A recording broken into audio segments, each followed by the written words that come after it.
আসসালামু আলাইকুম। আমি আজকে আপনাদেরকে দেখাবো আমার বেদানা গাছ থেকে একটি বেদানা ভেঙে দেখাবো।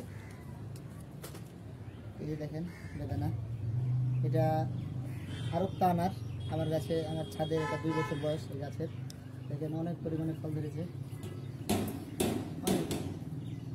আজকে আপনাদেরকে ফলটি কেটে দেখাবো যে ভিতরে কি অবস্থা। এটা আমার জানা মতো আমি খেয়েছি আর আগে। এটা বাজারের মতোই দানা, ভিতরে বীজও নরম এবং দানাও বেশ বড়। তো দেখি, চলেন দেখি আজকে ভিতরে কি অবস্থা।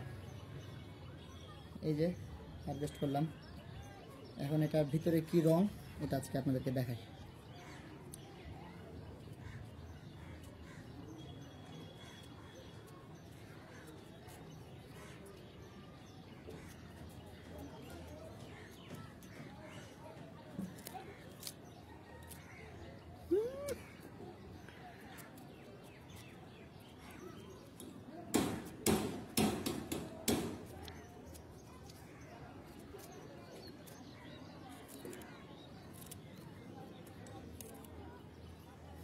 এই যে আপনারা দেখতে পাচ্ছেন কি সুন্দর দানা, একদম লাল এবং দানাগুলো বেশ বড়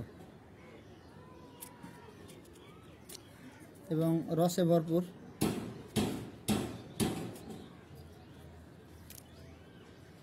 অনেকেরই ভুল ধারণা যে বাংলাদেশে বেদানা হয় না। এই যে দেখুন, আমার ধারণা আমি বাজারে মনে হয় এরকম দানা দেখিনি। এই যে দেখেন কি পরিমাণে লাল, দেখেন, এবং ফলের দানাগুলো বেশ বড়। তো ঠিক আছে, আল্লাহ হাফেজ। আমার আম্মা ক্যামেরার পেছনে ছিল, তাই যদি ক্যামেরায় ধরতে একটু ভুল হয় আপনারা ক্ষমা সুন্দর দৃষ্টিতে দেখবেন। আসসালামু আলাইকুম।